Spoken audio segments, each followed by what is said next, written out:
8 months ago, I met two sets of novice developers who had both taken on a lot more than they bargained for. We're now going to move this window over to here and make it smaller. I think you're nuts. I do think it's an old house and you have ripped the guts out of it. I agree, absolutely. Oh, do you? Their developments might have looked pretty straightforward, but they proved to be anything but. But did this stop them jumping straight back in? Certainly not. Oh, here we go, project number 2.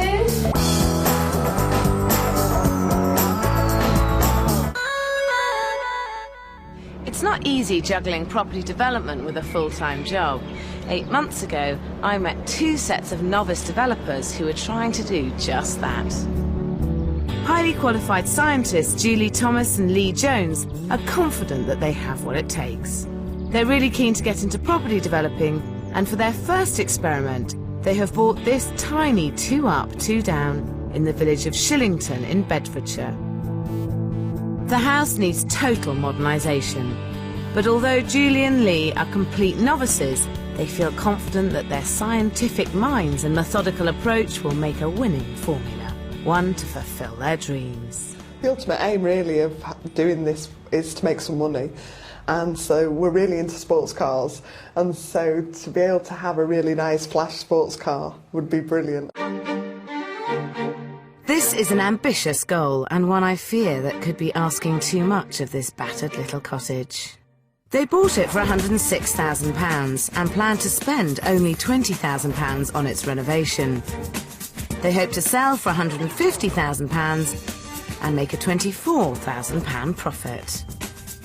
We're going to try and keep our costs down by doing a lot of the work ourselves. We're probably going to spend most of our evenings here, and certainly most weekends where we can. We think at the moment it's going to be great fun. How hard can it be, really, at the end of the day? In my experience, it can be very hard, and their naive enthusiasm is a worry. Julie wants this to be her second career, but despite having a PhD, she's done virtually no research for this project. They haven't even had a survey. Their 20 grand budget is tight, their 3-month schedule even tighter for two people with full-time jobs. And to top it all, their plans are unnecessarily complicated. Currently, the cottage consists of 2 double bedrooms upstairs, one a reasonable size, but the second very small. Downstairs, there's a living room, kitchen, and a small single-storey extension housing the only bathroom. Julie and Lee want to cram in a bathroom upstairs, but this means losing half of the already tiny second bedroom. To compensate, they'll move the stairs, which is a huge job, and means downstairs the little sitting room will become even smaller.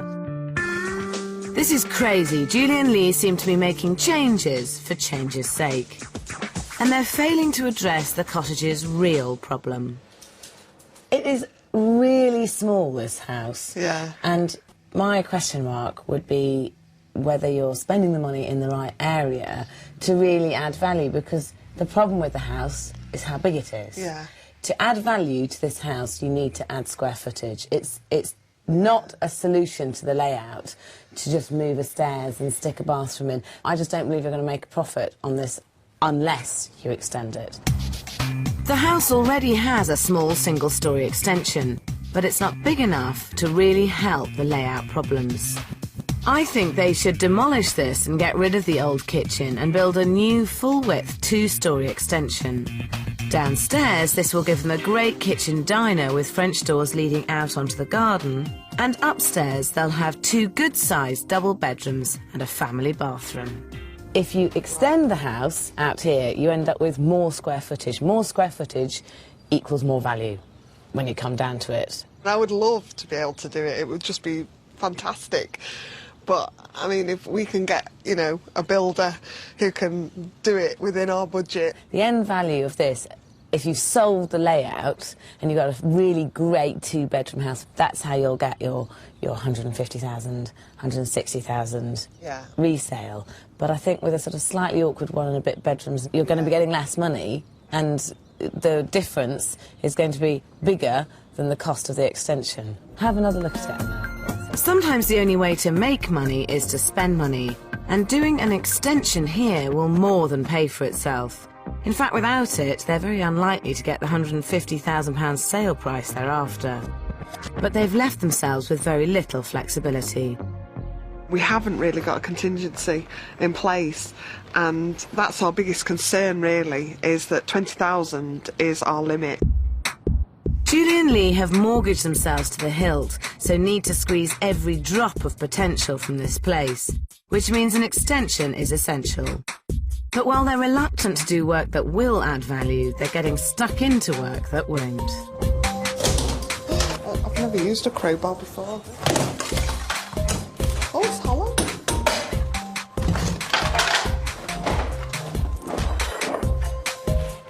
It's not even solid, is it? Lee thinks buyers would prefer the house to look more modern, so he wants to remove all the old plaster so it can be redone to make neater, straighter walls. What he fails to realise is that this is a quaint period property and uneven walls only add to its charm. They haven't the first idea what it is they've bought. What I'm worried about is I'm not seeing any brick. If you look at the outside, we're going to be outside in a minute. How thick is it? Not very. How did they make cottages in those days, terraced houses? The Watland Daub. Watland Daub. We've just spent £106,000 on a bundle of sticks, really. I think we should maybe just stop there and just take the paper off. Julie's right, I think they should stop. There's nothing wrong with these walls. This is a timber-framed cottage with traditional laths and lime plaster. It's madness to be tearing it apart willy-nilly. Lee's modernisation plan could actually ruin the character of the house, and I'm starting to wonder whether science and property development are such a good mix.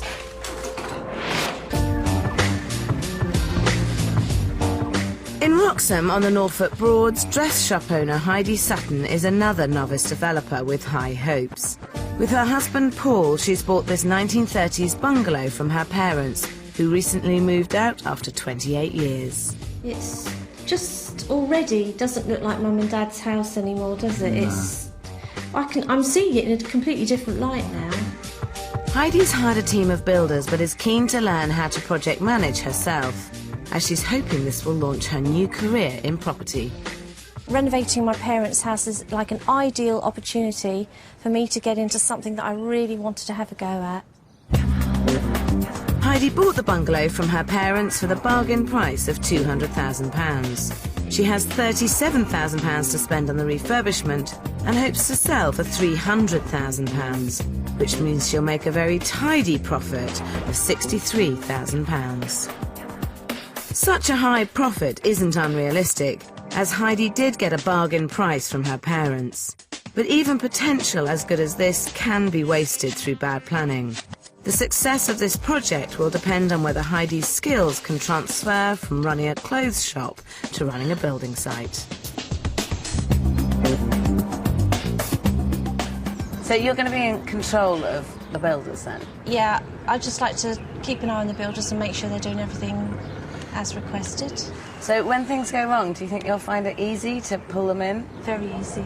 Really? So you're quite good at being a boss? Yes, I can. Yeah, I can be if I put my mind to it. I don't necessarily find it easy, but I can be if I want to, yeah. I think it's quite important that you feel that you can get on quite well. I think you've got to quite like your builder. It's a very difficult relationship to manage. I mean, the important thing, though, is to remember who's paying who. Yes. And who's in charge. Yes. Heidi sounds confident, but she's got her dress shop to run, so I hope she realises just how much time and attention the development is going to demand. At the very least, she needs to know what's happening on site.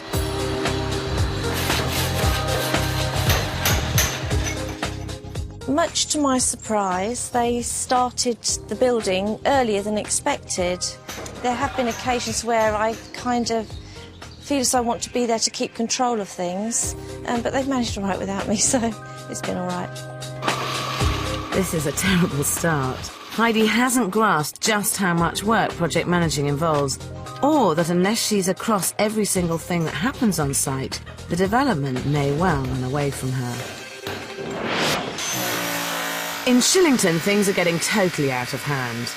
This should have been a simple modernisation job, but it's become an exercise of deconstruction. And since Lee's discovered power tools, Julie's begun worrying. We've ended up just barely 4 walls standing, really. Structurally, the rest is sort of come out. I mean, the house is like levitating. It's like, we're amazed it's still standing. Every time we drive down the road, I keep thinking it's not going to be there. It's just going to be a big pile of rubble. It's going to have caved in on itself. She's right to be worried. I don't know how much more of Lee's modernisation this poor little cottage can take.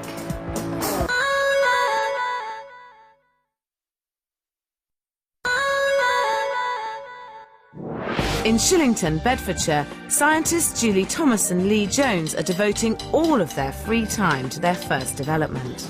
Without the benefit of experience or research, they've unnecessarily ripped the plaster from the walls of their cottage. Now, in his drive to take everything back to basics, Lee's begun demolishing the bathroom and is disturbingly confident. There's not that much to it, really, is there? No. It's just making sure you do the right things in the right order and make sure you prop stuff up before you knock something down.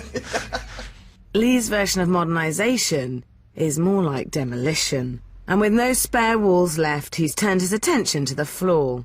Perhaps rather late in the day, Julie started doing some research. Looking on these reclamation websites, I actually found that you're looking at about £150 a square metre to buy 30cm original floorboards. And we actually burnt ours on the bonfire.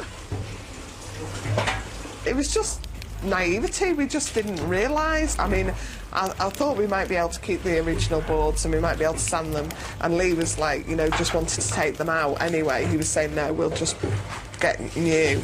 But I really didn't know that they were that valuable. And as their profits go up in smoke, so too does the character of this 150-year-old cottage. They need stopping before this goes any further. Hello.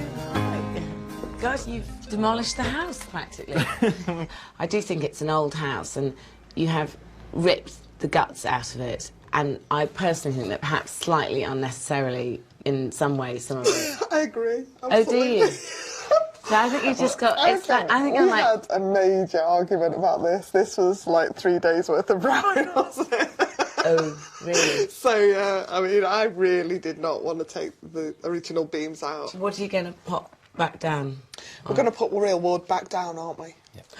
Why not put chipboard? Because to be honest, you're putting new joists in, and you might as well put chipboard down. Because a house like this, you want carpeted bedrooms, don't you? Really? I feel guilty for taking up the original floorboards, and I feel guilty for us taking out the beams. And I feel that if I can put back something similar, like real wood floors, it's not in any way a replication, I don't think, of what was originally there. And if it's not a replication, you might as well put down chipboard and carpet.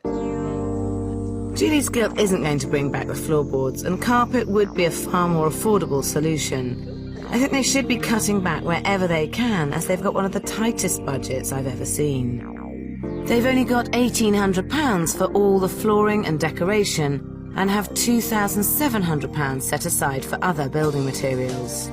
They've allocated £3,600 for the kitchen and bathroom, and are hoping to replace all the windows and doors for £2,300. To renew the electrics and install the new plumbing, they've allowed £1,600, and they've another £1,600 for damp proofing and timber treatment. As they're planning to do much of the work themselves, they've got only £2,000 for labour. With fees of £4,600, that gives them a grand total of just over £20,000. What's noticeably lacking in this budget is the one item that could really add value, adding space with a new extension. But at least now they've agreed to consider it before they go any further. Make a big difference, wouldn't it? No, but I don't think we can have anything quite that big. I mean, no. And then what would we have that room as? That'd be the back bedroom, wouldn't it? Yeah. Or study, or the bathroom would go in the middle. Where the existing bedroom is. Ah, yes, hello. I'm ringing about an extension. At the moment, we're just looking for quotes, really, to see whether we can afford to actually do it. 2 weeks and lots of research later, they've reached a compromise. They can't find the money for a full width extension, but will build above what's already there. This won't give them the ultimate layout, but it will be a massive improvement.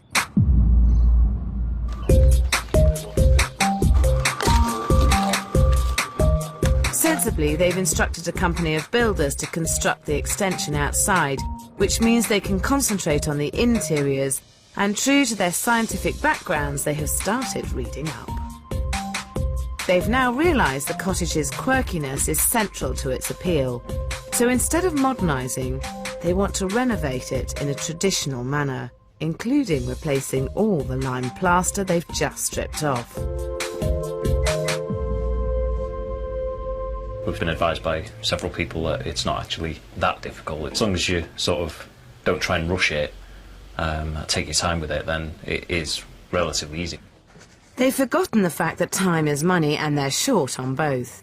Yet they're dead set on lime plastering the walls themselves, even though it's a highly specialist skill that neither of them possess.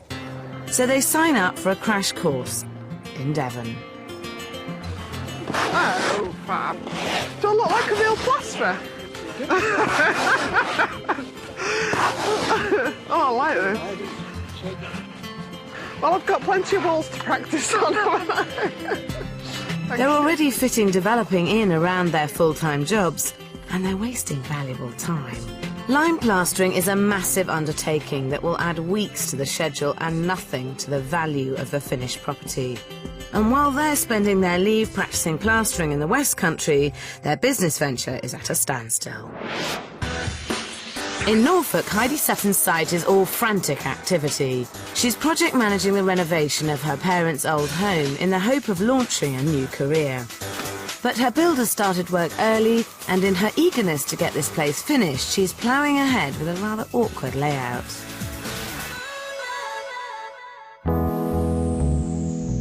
At one end of the bungalow, there's currently a living room, 2 bedrooms and a bathroom. At the other end, there's a study and kitchen overlooking the garden. Heidi hopes to maximise profit by turning the study into a 3rd bedroom with its own ensuite. But to avoid accessing the bedroom straight from the kitchen, she's separating them with a corridor. But this eats into the kitchen space, and what could be a lovely view onto the garden is obscured by this imposing wall. Heidi should reconsider her plans. I'm fine, thank you. So, I mean, this is quite bizarre. It's a big hallway here. And I do find this wall slightly bizarre here. There's such a great view out to the garden, and it kind of breaks up the space. Funny you should say that, because I thought that when the plans were given to me by the architect. What do you This, I think it's a bit more imposing than I initially thought it would be, and where we've had, in previous times, we've just expected to see quite a big expansive kitchen. Well, now it's been shut down. If you do have reservations, think about it now, and I would change your mind now. Because I assure you that once this is plastered and it's all finished, if you still are feeling, oh, I wish we hadn't done that, you'll be really kicking yourself. Whereas, I mean, now taking a wall down is relatively simple. Is it going to make much difference to the value of the property, though? Ultimately, the reason someone will pay top whack is because they don't need to do any work to it and they can move straight in, and it's the best possible layout that it could be. I personally would take the wall down. Heidi's idea to create a 3rd double bedroom is a good one, but instead of putting it in the old study, I feel she'd be better off putting it in what was the living room. This would mean all the bedrooms would be together at one end of the bungalow, and the other end could then be opened up, transforming it into a light open-plan kitchen living dining area. With French doors onto the garden, there'd be great views from the living areas. This simple open-plan layout would have a wider appeal. Sarah said it's never too late to change your mind about anything, and I thought I felt that way too, but having been the person that's in charge of what's going on and having to turn around to the builders and say, whoa, whoa, hold it, you know, we've changed our minds, we're going to do this, we're going to do that, you're going to have to pull this down and put that window there and cancel that order. I can't do it at the moment. I haven't got enough confidence to do that. Heidi started this project with a naive belief that managing a team would be easy. She's actually finding it much harder than she ever imagined, but she really needs to regain her confidence and have a rethink.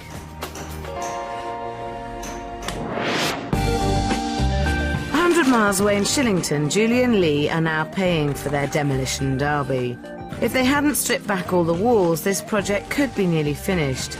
As it is, they've got a huge amount of work ahead of them, which they're still trying to fit around their full-time jobs.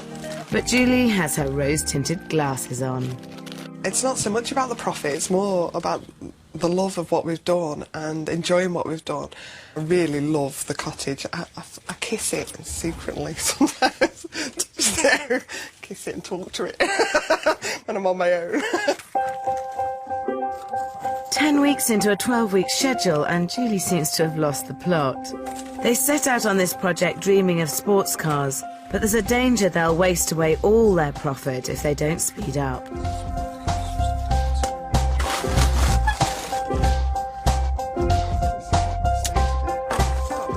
This is the bit I've been dying to do.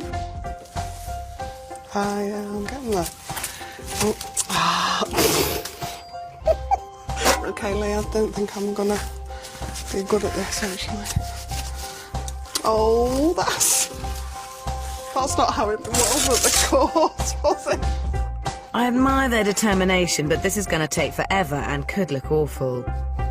Have they forgotten they have tens of thousands of pounds riding on the success of this project? I don't think we've taken it on too much here. I mean, I think it's great. Even if it takes us like twice as long or 3 times as long as somebody else, we're going to have done it. She's still ignoring the fact that going over schedule means going over budget, which means less profit. They're treating this more like a hobby than a business, but they're still convinced that they're going to make the returns they need to finance a new, flash lifestyle.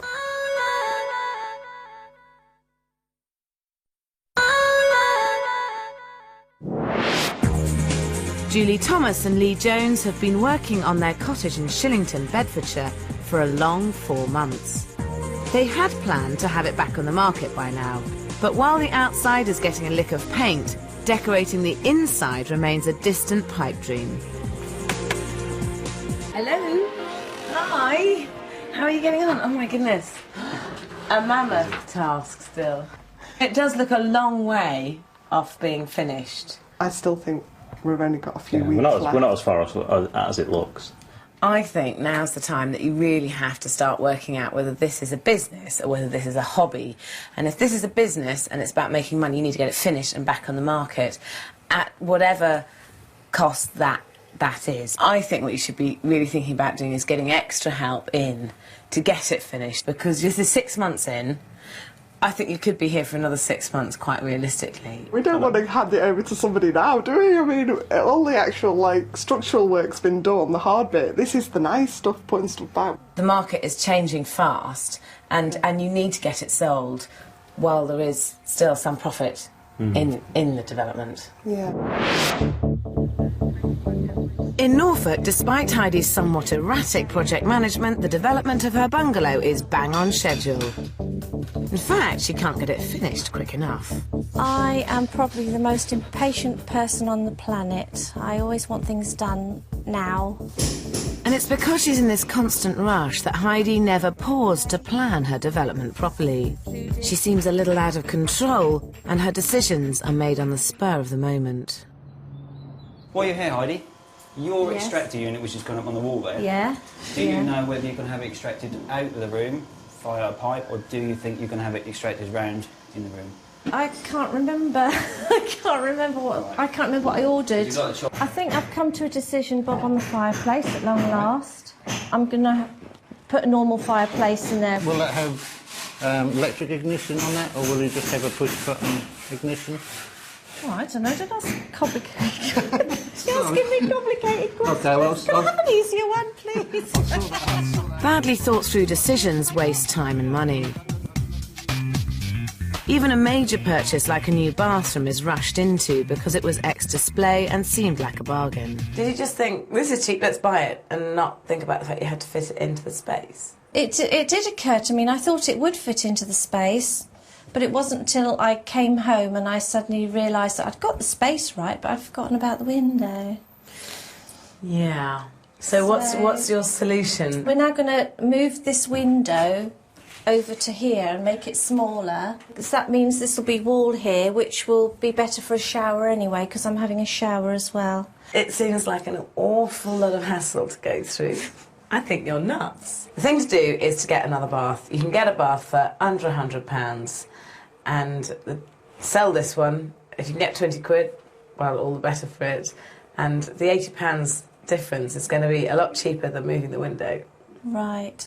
Because the window is on order and the suite is on site, she ploughs ahead with her rather more costly and complicated solution. It's been quite a big job, actually. It's been quite expensive to do it. We did try to explain to her, you know, the cost of it, but, you know, in the long run, whatever the client wants, the client gets. In Shillington, Julie is on the hunt for another development. She's undeterred by the fact her current project is months behind schedule and way over budget, and she knows she wants to continue with this new career. That's really nice. It's fantastic. It's got so much potential. There's so much land and you can extend. I mean, it would be an amazing second development, I think, for us.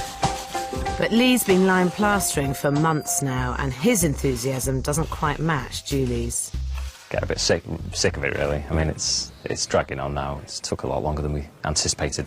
I think the chance of us actually doing another development within the next few months, or, you know, the next 6 months or so is very slim. I'm all ready to plough straight into the next one, whereas he's a bit more cautious and wants to actually wait and see what profit we make on the current house. I initially said that I'd be happy if we made a profit of £10,000. I mean, I think with the amount of time we have actually spent on the property and the amount of work we've actually done, I would say, you know, 10 grand probably wouldn't be worth it. I wouldn't do it again for that much.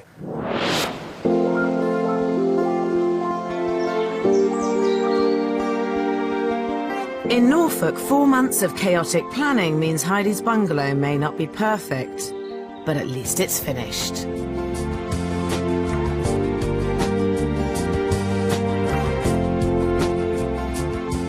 What started out as a dated 2-bedroom property has become a light, airy 3-bedroom home. It's been done to a very high standard, the fittings are good quality, and by decorating it in neutral tones, Heidi's made sure it'll appeal to everyone. But the road to achieving this fabulous finish has not been entirely smooth. The carpets all fit now, but it took a couple of tries to get them right, and putting in that bargain bathroom suite cost far more than Heidi saved on its purchase. You moved the window in the end then? Yes, I moved the window. I agreed with what you said, but to be perfectly honest, it was just sheer laziness. It was a bit of a waste of money, but it does look great in here. While Heidi had the right idea adding a master bedroom suite, I still believe she sited it in the wrong place by putting it at the back of the property. What could have been a large open-plan living space has been compromised and doesn't fulfil its potential. So while the new bedroom profits from wonderful garden views, the living room is a little small and has no view. Now, you wanted to spend £37,000 doing the project. How much did you end up spending? I think it was round about 41. Which is pretty good, because that's not a long way away from what you were expecting. Having bought the renovation in for just £4,000 over her estimate, if Heidi gets her projected asking price of £300,000, she'll do really well. But will the agents agree with her? I wonder whether they might have considered using the back of the house as living space, so that they could have had a view from the sitting room into the garden. I think the location is probably the most important thing for this property. It's going to appeal to a retired couple. I would value this house at £335,000. I'd value this house at £295,000. You were hoping that it would reach 300,000, weren't you? Yes. Well, we've had one agent who came in at 295,000, and the other agent came in at 335,000. I have to say, I think that the 335 is probably a little bit optimistic. Yes. And I think to be safe, you're better at banking on getting there around the sort of the £300,000. Heidi and Paul bought the bungalow for £200,000. They spent £41,000 on the renovation, and the average valuation came in at £315,000. If they sold for that, they'd make an amazing £74,000 gross profit. This would be an amazing profit, but what will the viewers think it's worth? It might have been nice as a dining room, though, straight from the kitchen to make this a dining room overlooking the garden. I like this patio. It's just what I'm looking for. Really? Yes, I can really imagine myself here in this bedroom. So, have you found it difficult juggling everything? I thought there would be a lot more aggro than what there actually was. It was quite difficult right at the beginning, and then towards the end it was a little bit fraught, but the in-between bit wasn't too bad. But I have also learnt to be a little bit more patient, if you like, for the next one, because there are some things that can't happen instantly, no matter how much I try. I think what's really exciting is you really do feel very enthusiastic about this, and Yeah. so I mean you've been absolutely bitten by the bug, haven't you? Totally. Something I've always wanted to do. Heidi and Paul waste no time and put their bungalow straight on the market for £310,000. In Shillington, Julie and Lee have also finished. They threw themselves somewhat blindly into their renovation, without knowing exactly what they'd taken on or how to go about changing it. One very steep learning curve later, it's finished. Hi. Wow, gosh, what a difference. You can't help but admire their perseverance. They've worked phenomenally hard and brought about an incredible transformation. They did a lot of work that they didn't need to, including replastering every wall, which took months, but the end result looks lovely. They've managed to give the cottage a feeling of rustic, cosy charm, retaining its character while bringing it up to date for the modern market.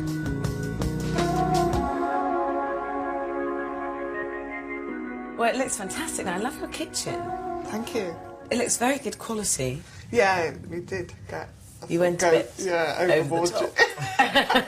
What did it cost anyway? About 5,500. 5,500. Yeah, and our budget was 2.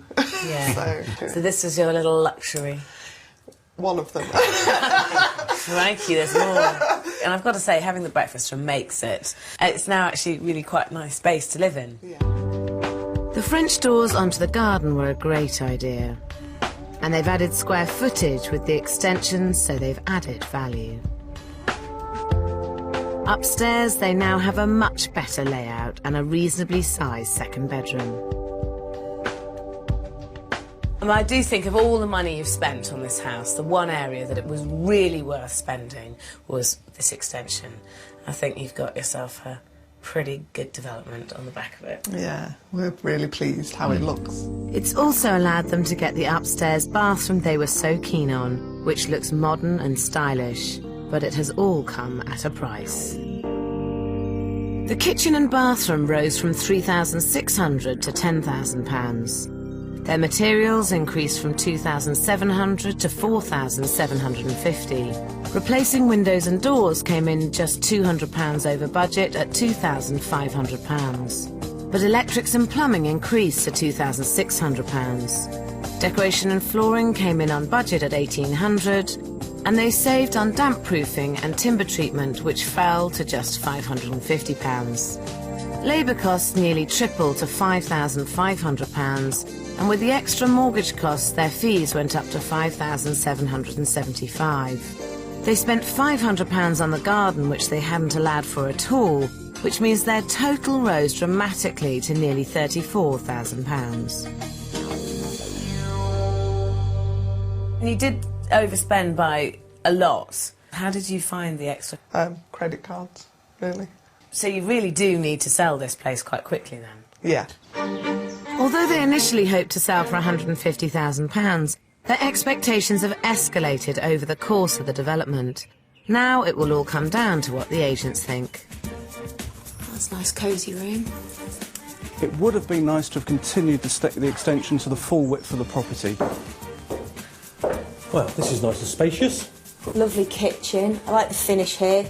I would value this property at £159,950. I think the property will achieve £160,000. I would value this property at £165,000. Well, we have had 3 valuations. Yes. The average of those is £161,650. It gives you a profit of £21,675. If you walked away with that profit, would you be happy with that? 20,000, yeah, I mean, it's... Yeah, I mean, a little bit disappointed. I expected it to be actually worth a bit more than that. I think, I mean, if we could sell it for 160 tomorrow, then... Gosh, yeah, we'd be happy and walk away with the money. That'd be, I mean, that'd be fantastic. What matters now is whether the viewers will be willing to pay enough to justify the months of hard work. Okay, not bad. First impressions? No, I like it.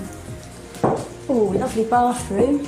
You couldn't get more than one person doing anything, really, could you? No, but that would be my excuse for not being in the kitchen. Nice little room. It's quite noisy. Well, you take your shoes off, didn't you, sweetie? If it was on the market for £150, I would definitely put in an offer for it. Overall, I like it. Yeah, I had a few reservations about the ducking into the door and then the low ceiling. You get over that almost instantly and you warm to the place. The care and attention Julie and Lee have lavished on this cottage shows through, but I'm not sure theirs was the best way to approach a business venture. What would be your one piece of advice that you would give to another person who was thinking about developing? Probably not to try and do all the work yourself. If we would have made a little bit more use of people, then we probably could have turned around that bit quicker. And yeah, I think you've earned your money. In the last 8 months, you've given up every weekend and every evening practically. So what are you going to spend the profit on? Another development or a sports car? The development. Immediately. After only a week on the market, Julie and Lee have accepted an offer of £162,500 and for now have decided against taking on another development.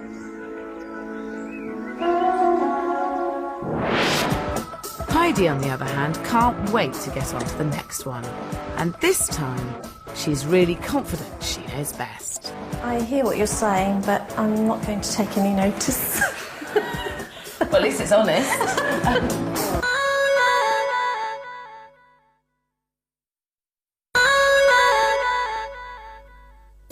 Heidi Sutton finished her development in record time, and now just 2 weeks after putting it on the market, she's accepted an offer of £305,000 and is already looking for another. But perhaps she's being overly hasty again. It's always tricky knowing when to take on your next purchase. Leave it too long and you face months with no work, but rush in too quickly and it can leave you open to financial vulnerability. Her buyer hasn't even had a survey done yet, but Heidi's already found what she wants. I think that the hardest part of property developing is actually finding the right house at the right price. But when you do find the right place and you make the offer and the offer's accepted, it really is, it's great. It gives you a real buzz.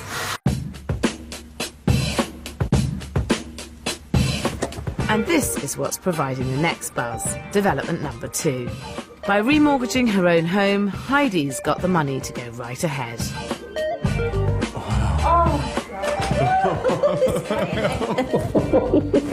Here we go, project number 2.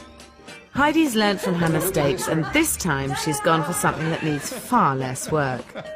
This 1970s 3-bed chalet bungalow's layout is basically sound, if a bit dated.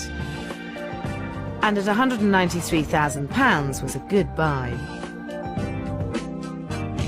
She reckons she needs to spend £40,000 on the renovation and hopes to sell for £265,000. This would give her an impressive £32,000 profit. It's got tons of potential, hasn't it? Yeah. Oh, I can't wait to get started. Heidi is so confident that she's on the route to becoming a fully fledged property developer that she's made a radical decision. I've been selling clothes for 13 years now, and I think it's time to stop. I've had enough, I've got bored, and I feel that it's time for me to move on and do something else that I really, really want to do, and that's property development. That's where I want to be at. It's a brave decision, and one that is very soon put to the test. The sale on the first bungalow has faltered. Now, relying on developing for her livelihood, Heidi has to sell it, and quickly. We've had an offer, but that lady is stuck in a chain and it seems to be taking forever. And we have told her, and she understands, that we have to keep marketing the property. We can't just sit there and wait for things to happen. You know, if somebody else comes along and can complete quicker than her, then I'm afraid that's how it has to be. Now Heidi has one bungalow to develop and one bungalow to keep tidy, if she's to attract more buyers. Having to come back here on a regular basis to keep the garden going is really hard work for me, because it's like stepping back rather than going forward. Paul and I are both finding it a bit of a strain at the moment with the pressure of having all those overheads money-wise with the other property, plus the money that we've got tied up in this, and it's not easy. I've had quite a few sleepless nights. Heidi has to keep this place immaculate if she's going to get another offer. It's a lot on her plate, but that legendary speed and enthusiasm means she finishes the second development in just 14 weeks. Now, with 2 properties on the market, she desperately needs a sale. So it was a bungalow last time, it's a bungalow this time. Is it going to be a bungalow next time? I've accepted bungalows. No, it's just a coincidence, because I saw this one and I just saw the potential in the layout, and I decided that this was definitely the next one that I wanted to do. Well, it's the right time to be selling. Beautiful blossom. It's gorgeous, isn't it? Yeah. Inside, the dated and unloved decor has been brought bang up to date and is now just what buyers want. Smart, neutral and welcoming.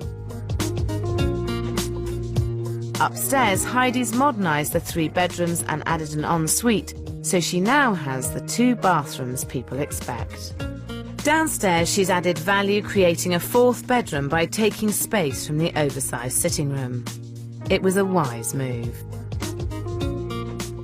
God, this is a lovely sized room, actually. It is. It's a nice sized room, despite the fact that I put the wall up across at the end there, because it was an L-shaped, kind of 1970s. And I took the wall out here and put these doors in here to let the light all the way through, which was the advice that you gave me on the last development. Oh, what a wise person you are. Yes, And actually, just by simply putting that wall up and taking this wall down, you've ended up with a much better layout for this house, much better proportions, the rooms are in the right places, you've got the living spaces all together, the kitchen here and the dining room and the sitting room. I think that you've achieved an awful lot with very little. Heidi has learnt another good development lesson. By using the same kitchen supplier, she's managed to get herself a good deal on a very smart kitchen. And most importantly, she's no longer afraid to change her mind. I nearly had 2 downstairs loos. Oh, really? Yes. On the other side of the house, where I've created the other bedroom, I thought it would be practical to have a loo near that bedroom, but then when I realised how much it was going to cost me, I changed my mind, although they'd started to dig up the floor for the pipework. Gosh, so they had started and you said, no, stop that and we'll... Yes, I was very brave. I said, right... Brave. After all, it is your money and your development, and you need to be in control of what happens. So well done. Heidi has learnt a lot and brought another property in on budget and under schedule. But it will be all in vain if she doesn't actually sell. Getting the right price is key, but asking £265,000 might be too much.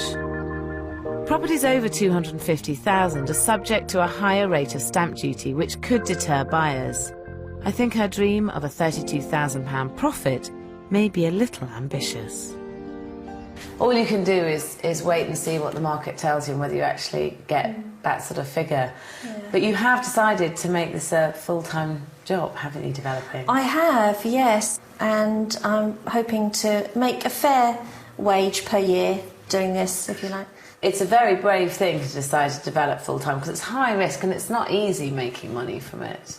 No, I mean, I don't expect to become a millionaire or anything like that, but it's certainly more profitable than what I was doing, plus the fact that I have always wanted to do properties. I love property for as long as I can remember.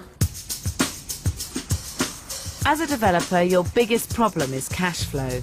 So having all your capital tied up in projects that aren't selling is a nightmare. It may reduce your hoped-for profit, but if your properties won't sell, you need to drop the price. What you shouldn't do is take on even more debt. But Heidi has already fallen in love with property number 3, a large Victorian house on the market at $280,000. This is madness. Let's hope her mind is not completely made up. Before you buy this development, I can understand why you want to buy the next one, but before you do, I would really think about trying to shift one of the first two. And if they're not selling, you need to reduce the price and actually get one shifted. Because the danger with just stacking properties up is that you end up with so much debt that handling that debt becomes a problem. Yes. And I just wonder if you shouldn't shift at least one of them before you buy another development. Or rent one out and release some equity, or do something, but not just leave 2 on the market and buy another one. I hear what you're saying, but I'm not going to take any notice. Well, at least it's honest.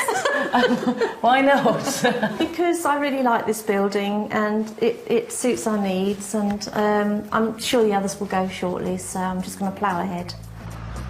Heidi clearly enjoys developing, but I think she needs to get her business hat on as well as her building hat, because if she doesn't actually sell any of the developments, there isn't any profit, and without a profit, there's no business.